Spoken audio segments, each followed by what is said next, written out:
Welcome to the Conservative Updates. I'm the host, Eric Wen.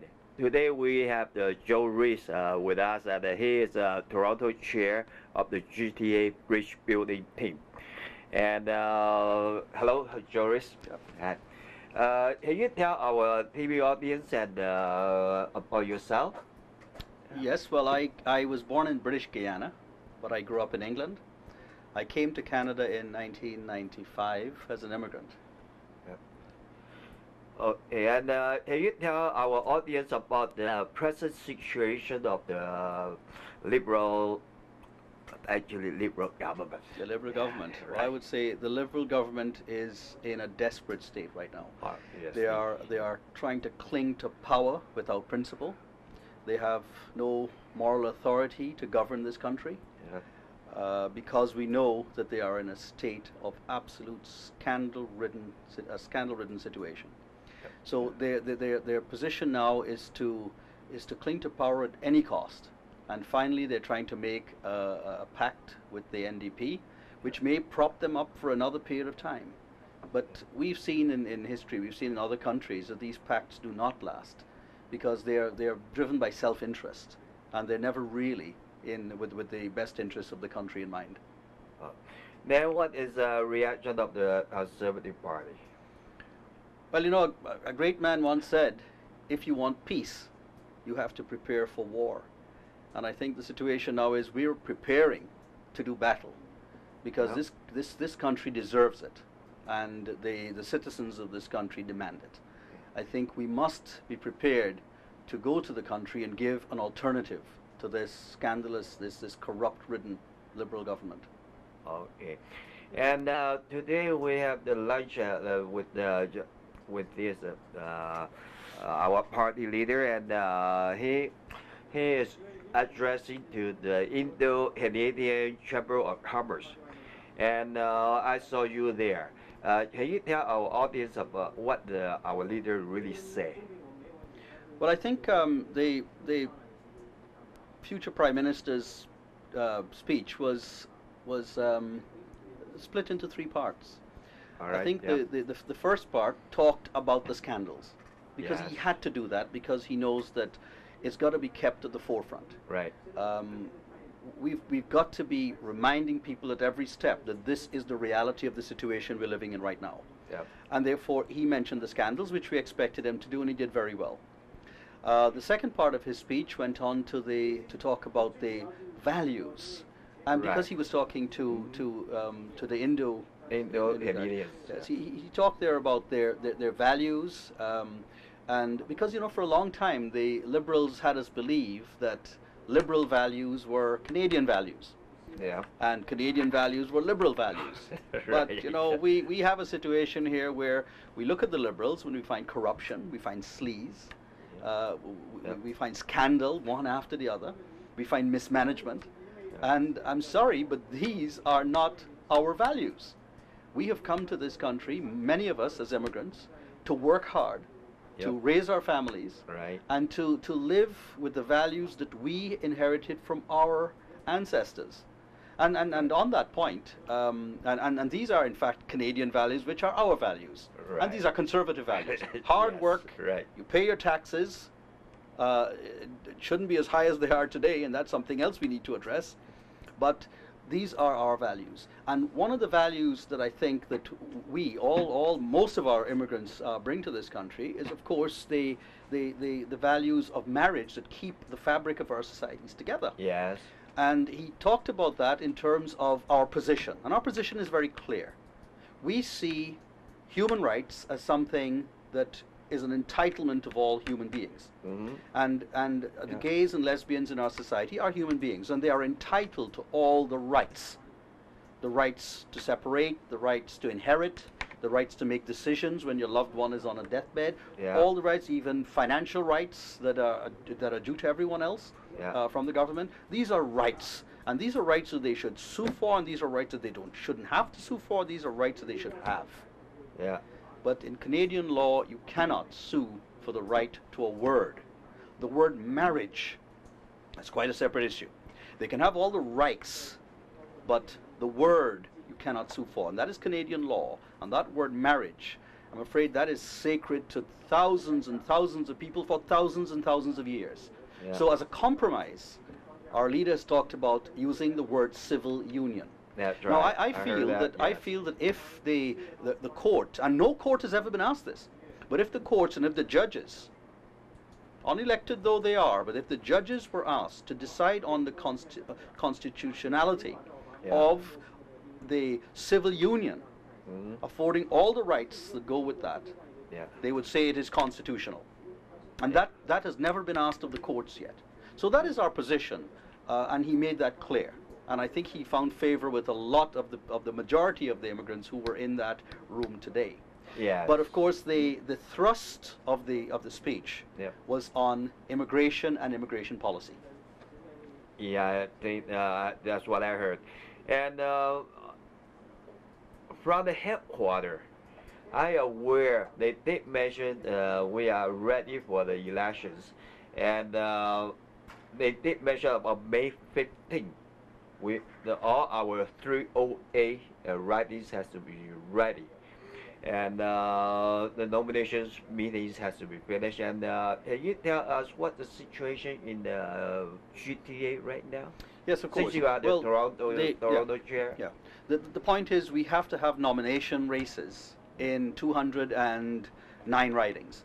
The reason for that is that our 99 MPs are grandfathered, so they Yeah. do not have to seek nominations. Yeah. They are grandfathered. They are the candidates for the next election. Right. Now, in the other 209 ridings, or electoral districts as they're called today, we have to have nomination races. And basically, that has started happening over the last week. And by May 5th, in fact, May 16th, 16. Yeah. by May 16th, 15th was put out there as a kind of a ballpark time. Alright, yes. But by the 16th, all 209 ridings will have had their nomination races. Now, as far as the GTA goes, there are about 20, perhaps 25, because they're growing by the day, Yeah. of our people who are seeking nominations in various You're ridings. talking about ethnic Ethnic people, groups. yes. Okay.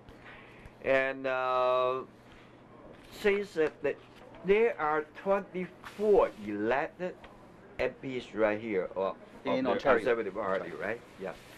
And what is the chances to be government for our party? Well, What you predict? you know, I can't see any safe Liberal seat. Now, you know, you Is that think right? you think I am on marijuana. But remember, that's a Liberal policy. The point is, if you remember what happened to the Progressive Conservatives Yes. after Mulroney, Right. they went from majority to 2. Yes. Now, if I had sat here in 1995 and I had said to you, no Conservative seat is safe, you would have laughed at me the way I think you're kind of laughing at me now. Right. But I tell you this seriously, Eric. Yeah. I don't think there is one Liberal seat in Ontario that is safe. There's certainly no Liberal seat in Quebec that is safe. Those are all gone. And Yeah. we're working very hard to make sure that there's no Liberal seat left, not even Eglinton Lawrence, where Is Mr. that right? Volpe Yeah. thinks it is his God-given right to run that like his little fiefdom. So there's no safety seat at all. There's no safe seat. And you know, Mr. Volpe could go out there and make his all of a sudden he has a new enlightenment when he's talking about all these immigration announcements he seems to be throwing out every day. It never occurred to him that these were the rights of people in the past.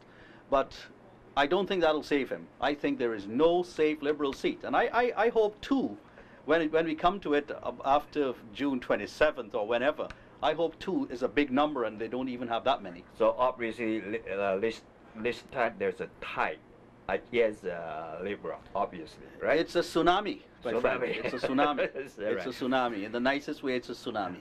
And I noticed you brought the book here. I think I realized this is what policy book. This is our Yeah. policy book. As you know, Eric, we had our policy convention in Montreal Right. last month, and we now have our book, our blue book, Yeah. which will guide us in our platform in the coming election. So that's what be the point. I mean the blue book for the elections. Okay, I know. Well, out of this, Yep. our leader will come up with his platform. He's by no Right. means, as you know, Right. by no means straitjacketed only by what's in here. Yeah. He's certainly guided by this. Right. And can you tell our audience about some immigration policies there? Well, I know that immigration was the main thrust of what he discussed today, and it is the main thrust of what you want discussed tonight. Right. So yes. we've taken this time to get to this point. Okay. So what I'd like to do is to just run through for our viewers who may not have this document, may not have Right. heard of this before, to just run through what the Conservative Party stands for in terms of Yeah. immigration. And I will actually read to you the immigration principles as we agreed them in Montreal a month ago. Written. As it is written down here. Yeah. The Conservative Party supports a welcoming and well-managed immigration system for Canada based on a fair and transparent process that earns the respect and confidence of Canadians as well as of the international community. Now, right now it appears as though if you're a stripper, you have priority to get into. That seems to be their priority. The strippers can come in, but That's happened. and it continues to happen. Right. There is compassionate measures to assist in family reunification, Yeah. and I see because we had a protest outside Mr. Volpe's office, Right. that he has caved in on that, and all of a sudden it's his idea, and he's now talking about family reunification. Ensuring that Canada is successful in encouraging skilled immigrants to make Canada their destination of choice, and I will come back Yeah. to this at the end when we All talk right. about credentials. Yes. A clear and workable process for immigrants to obtain equivalency for their international skills, training, and experience. And that is very important, that immigrants that have skills abroad Right. must first ascertain whether those skills are required in Canada. Mm-hmm. If they can be used in Canada, they'll be recognized in Canada. Right. And if they're not, then what changes they need to make, or what amendments are necessary, or what updates or refreshments are necessary in order to make them more relevant for Canada. Yeah. Addressing the need for adequate long-term funding for settlement service providers, and upholding Canada's humanitarian tradition of providing safe haven for refugees. Now, those are the main principles. It's Yeah. then broken down into settlement support. I Now, if see, you don't yeah. mind, Eric, we could come back to this, All right. but I'd prefer to skim over settlement support. It's basically making sure that funds are available to aid in the settlement of of refugees, of immigrants when they get to Canada. Yeah. And then there is refugee determination, the process by which we will ascertain that refugees are in fact refugees and they're not just trying to jump the lineup. Then there is a part on the application process, and again what we're saying is that the application process must work fairly, and people must be aware of what the application process is, and it must not be policy made on the hoof. I think I remember I heard that the Harvard mentioned that they going to put more money into this money to reduce the process time, right? Yes, indeed, Yeah. because he realizes that it is really unfair for people to be backed up for that period of time, Yeah. and by the time they come to Canada, perhaps the whole system has changed, the whole environment has changed. Right. So we've got to actually shorten the wait times. Yeah. Now, this is the part I want to spend more time on, and I know that this is what your viewers would like to talk about, which is the recognition of international credentials. Yeah. So let me just go through Yeah. this one by one again, and I could explain them as we go through. Right. It says very clearly that the Conservative Party believes in providing new immigrants with the best possible opportunity to use their education and experience here in Canada. We see this as a matter of fairness to newcomers and their families, and a means of ensuring that Canada receives full benefit of immigration. A Conservative government will: 1. Work with the provinces to develop, in consultation with Canadian professional and trade associations, a process to evaluate standards in countries of origin in order to establish a workable system for assessing and recognizing credentials and experience. Now, that is very important. Yeah. There are 3 levels involved here. Yes. There is the federal government, which is where we are talking about here. Right. There's also the provincial government, and there is a provincial input, because immigrants settle in provinces. They don't just settle in Canada. Right. And of course, within the provinces, there are these associations the trade associations and the regulate their professions, own which profession. regulates their bodies. So there's no point in the federal government opening the doors and the provincial governments letting them in, and then the professional bodies actually, out of self-interest and perhaps keeping their salaries at a certain rate, or out of ignorance or whatever, Yeah. putting a spoke in the wheels. So we've got to make sure that the three entities work together. And this Yeah. is why our policy is very clear. The three parts must work together, but not from when the immigrant arrives, but before. We've actually got to be proactive and go to the countries where these immigrants are, Yeah. and actually ascertain what their educational background is, what their needs are, etc. So that means even for this one, actually the last 12 years, liberal government, they didn't do that. That was certainly Oh. not done. That was certainly not But done. people say they're going to do it. Oh, they're going to do it, of course. They will probably, No, I mean the liberal people saying they will be doing it. but until I think only last Well, few it's a weeks bit like, they just say it's something. a bit like child care, you know. Yeah. Their child care programs. We heard about it in 93, in 95, in 97, in 2000. They talk about it. Right. They're very good in talking about things when an election is ready. Harper did mention that today. Yes, Yeah. but that is the liberal. We know Okay, that. yeah. So the second part is, once we've gone overseas and we've vetted what happens overseas, Yes. because we have to be aware of their standards overseas. Yes. And once that is done, the second part is to work with the provinces again, Yeah. to develop in consultation with the Canadian professional and trade organizations again. So it's again the tripartite coming together of the three forces. You develop criteria for obtaining equivalent Canadian professional status and transition programs for integration of immigrants into the Canadian workplace. Yeah. Now this is bringing the two things together. We understand what they do, Right. we understand what we need, and we marry the two. Yes. Require the credentials process to be disclosed to applicants by immigration staff overseas and on the immigration and citizenship website that Canada has, Yeah. so that there is knowledge, so that people understand exactly what is required and whether their credentials would actually fit into that scheme. Yes. Fourthly, to encourage international students graduating from accredited Canadian colleges and universities to remain and work in Canada. Now, this is something that the British government understood a long time ago. Yeah. If you bring your students in and you train them in your country, and then and Britain did this too, you have them remain, then they will have your country at heart. Yeah. Even when they go back to their own country, they will, in that context, buy British. Right. And that was always understood. Yeah. Don't ever believe that the British educated the colonies as an end in itself. It was because the colonies then understood that Britain was the main market. Right. And there was trade that developed then, because there was no fear, there was no ignorance. They understood the market. And we must do the same. When we have our students here, they must come to understand, they must come to love Canada. And Yeah. for those of them who go back, they must always remember that Canada is a home away from home. They will Right. trade Yeah. with us, Yes. they will sell to us, they will buy from us. Yeah. And that is the added advantage. Now the policy actually says that we should encourage the brains to remain here. Now I must tell you, at the convention there was some discussion about this, because it appeared as though we were having a brain drain from developing countries into Canada.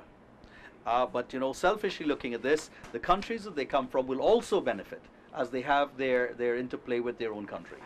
Yeah. And finally, to develop a better system to identify Canada's labour market needs and make the point system more flexible to ensure that these needs can be met.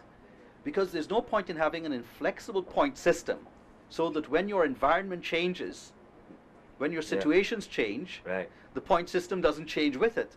So we're still looking for X, and in fact the country now needs Y. So Yes. when the environment changes, the system has got to adapt, to change, to suit that environment. So that means all these new immigrants coming in, they will be really the one we needed at that time, right? That is correct. We've got to make them aware of what our needs are as they change. Yeah. You know, if I can tell you this, if I were to look at what some of my classmates are doing as a profession today, Yeah. if you would ask them, like we've got some of them who are computer software engineers. Now, when I was at school, I'm actually older than I look, Eric, but I finished high school in 1970. And if you were to ask my classmates in 1970, how many of you would be working as computer software engineers? Well, of course, those things never existed. And so the question couldn't be asked. Right. But so none of them could have thought I'd be working as a computer software engineer or driving a or flying a supersonic jet. So Yeah. the industries that are going to be there for tomorrow, perhaps we haven't even thought of them today. That's But true. we've got to Yeah. make sure that the time when we require the workforce, that the workforce is not based on yesterday's industries, but based on today's and tomorrow's industries. Yeah. And what do you think about the Canadians? Do you think they really want the elections? Do they really want In elections? in summer? You know, It's 2 months after. I was actually asked by one of these pollsters, do I want this election now? And I thought about that for a moment, you know. And I thought, want the election now? No, I don't want the election now. But I think we need the election now. And I think that's the difference. I don't want it, but I think we need it. We need to have an election now. Because the situation with the Liberals at the moment is that, you know, it's very similar to being diagnosed with cancer. Oh, really? Yeah. Eric, if you're diagnosed with cancer today and you've had a Yeah. second opinion, you've had the accounts committee and you've had Gomery Yeah. confirming it's cancer, are you going to wait for 6 months to see what else it might develop into? Obviously not. A cancer festers. It only gets worse. And you've got to cut it out and you've got to eliminate it. Now people are saying, I've heard this argument as well, that they don't want the election now because it's expensive. But I think this point needs to be made. The money for an election has to be paid. It's only a matter of when. It's only a matter of whether we have it in June or in December. So what we're talking about is what us chartered accountants call the time value of money. I So see. the money, let's Yep. suppose it's X. The money is going to be X today and is going to be X in December. So it has to be paid. We have to face that. Right. It's just a matter of whether we pay it now or we pay Or it in later. and the cost then is not the money itself. It's the time value of the money because we're paying it now rather than in December. And that's quite different to what's in people's minds today as they talk about not wanting to spend that money. That money has to be spent because that's a democracy. Right. But the question is whether it's spent now or whether it's spent in December. And I think it has to be spent when the people are ready. What we're doing right now is we're going to our constituencies Yeah. and we're testing the ground. We're saying, do you think we need an election? Yeah. Now, the Liberals will have us believe that we can't call an election now until the inquiry has reported. That's what liberals say so. Well, you know, this is they a bit, want this the is power, a bit, right? It's a bit two-faced. It's a bit hypocritical. Yeah. Because what they did last year, a year ago, was to say, let's call the election. We don't need to wait for the end of the accounts committee report. And as soon Yeah. as they called the election, they closed down the committee. So why is it then they wanted a sharp election? And now we have to wait when we know a lot more. In fact, Yeah. what we know now is why they called that election. Because I think the Liberals knew what was under the rocks. They knew the worms that were under there. They knew Yes. what was going to be revealed, Right. and they didn't want it revealed. And again, it was power at all costs. So they called the election hoping for the best. And had they got a majority, Yeah. we would not today have seen the Gomery inquiry revealing the scandalous sleaze that we now see coming out of that inquiry. You think that the inquiry had really thick, really dirty things? I think there's more to come. I think this is just the tip of the Really iceberg. more? I think it's we the tip of the saw iceberg. a lot already. You see still more? I think it's the tip of the iceberg, and I think it's not just the Liberal problem in Quebec. I think it's a culture Yeah. that the Liberals have developed over the years in office, and it's Because a of culture that they corruptions? developed. Well, you know, one great man once said that power corrupts, and absolute power corrupts absolutely, and this government has become corrupt. Throughout because the of that years power. already, Throughout the- right? They started corrupt, though. I must tell you that. They started with a vision of corruption, and to bring all of this in, and they've worked, and they've perfected it. They've got it down to a fine art. What happens if all these Canadians still think they are the right party that are going to vote for them? Well, Eric, I always believe that people get the government they deserve, and I can't believe for a moment that the Canadian people will allow that to happen. I have more faith in the Canadian people. I think they'll say enough is enough. Okay, thank you, Joris, and let's end up our program and see you next time.